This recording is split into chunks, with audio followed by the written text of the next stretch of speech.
What's up, class, and welcome back to another lesson in the No Mod Shop class here on the Schooled Zone. On Halloween, I posted a really cool themed build that got some amazing feedback. I'm so happy you guys enjoyed that. In fact, it got such a good response that you guys pleaded for a behind-the-scenes video on how I constructed several of the building elements. Well, I aim to please, so in this video we'll take a quick look at 3 specific parts: how I set up the traps, fireworks, and conveyor belt to run off the pressure plate, how I built the giant pumpkin signs, and how I built that custom table centerpiece. But before we get to all that, it's time for a peek at this month's Wall of Fame. As you guys probably know by now, I feature the names of my amazing Patreon supporters once a month on this here Wall of Fame, and here are my fantastic Patreons this month.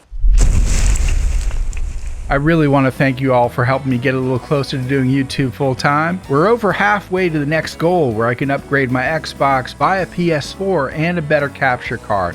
That way I can record in 4K and also bring you guys console exclusives. If you too want to help support the channel, jump on over to my Patreon page and see what you can do. Every dollar is reinvested in the channel to bring you guys better and better quality. So hop on the school bus and let's ride over to Spectacle Island where the set was built. I'll meet you over there. And here we are. I'm still in costume since some of this footage was recorded back in October, so this is another rare case where I'm not live recording, so to speak. Anyway, let's take a look at the pieces I used. And by the way, you don't even have to build this as a recreation. You'll still learn some things that you can apply to your own ideas and builds, of course. Okay, so obviously you need power. The power source is then connected to the pressure plate. And by the way, I didn't use the Wi-Fi glitch here so you could see how it was hooked up. Once you know the setup, then you can use the Wi-Fi glitch if you want. Okay, so then the pressure plate is hooked up to the builder and over to the traps and then to the firework mortars. And I'll step on the pressure plate to show you the behind the scenes action.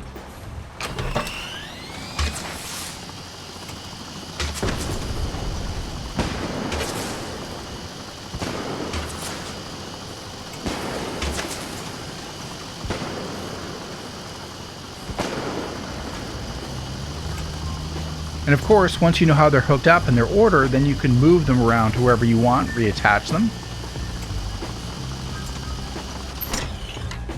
Oh, and in case some of you don't know, you can pacify captured ghouls in your settlement using the beta wave emitter from the Wasteland Workshop DLC. That's how Uncle Fester here is just calmly ambling about. Okay, now for the junk mortar. Similar setup with the pressure plate to the conveyor. Just hook it up to the generator and then hook it back up to the pressure plate to complete the circuit.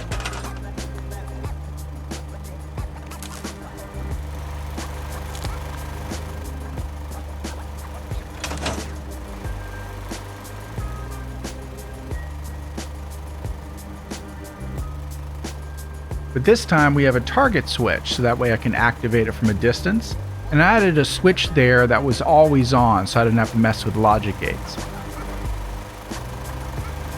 So you aim it by activating it. I have the HUD turned off, but that's how you do it. And it's always the wrong way when you think it's going to rotate. So let's try it with this Mirelurk. I think they have to be down inside to really get distance. Yeah. But check it out with the ghouls that drop down inside.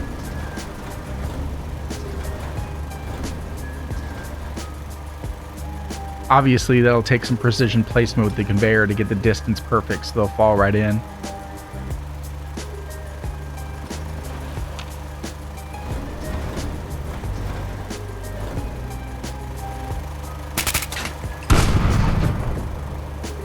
Holy cow, all the way into the water. That is awesome. Anyway, that's how you construct that part of the set piece. Now, onto the pumpkin signs. And now that we're close up, I'll show you the individual pieces that make up the illusion of the face from a distance. So you got the Nuka-Cola clock, a conduit on top of a radio that's been pillar glitched into place through one of those biohazard signs. You got potted plants for hairs, also pillar glitched as a group into place, and a hanging buoy rope for the smile. There are a few colored cycling lights that we also pillar glitched into place to give it that deep orange glow and make it look like a pumpkin. And of course the whole big sign itself is one of those lollipops from the Nuka World DLC. But I'll show you some speed footage of how I pillar glitched the other pieces into place with a little musical montage here, and then we'll get to the lamp centerpiece. Roll it!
And here's what they all look like in place.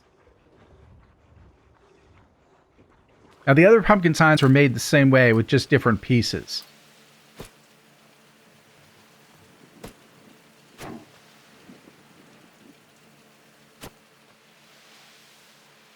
And here's a quick shot of what it looks like from the back.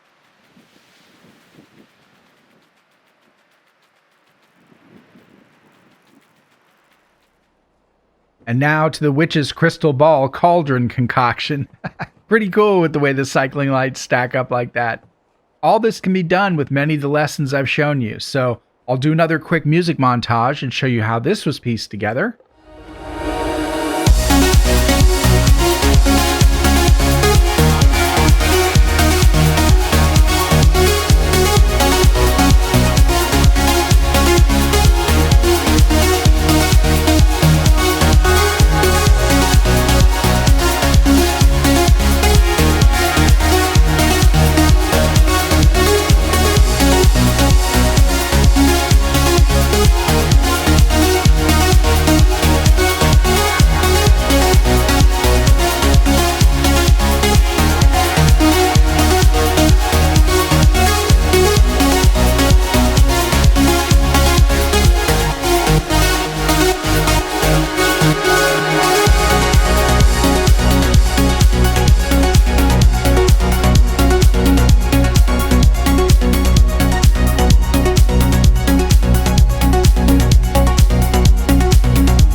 And there you go. As you can tell, it does take some time and patience, but you always feel pretty good when it's done and you can look back on it. And again, I know you all can come up with your own creative ways to apply these techniques to other non-Halloween designs. Unlike Fallout 76, you can still do pretty much anything you can imagine with the building in Fallout 4 using the various glitches and techniques from the No-Mod Chop class. Alright my friends, that's going to wrap this up. Hope you found this video helpful. Be sure to subscribe if you haven't already and throw a like on the video. And I'll be back soon with some Fallout 76 stuff, which I'll do a lot of this month. But don't worry, I'll be sprinkling in more Fallout 4 stuff for you too. Happy building, and class dismissed.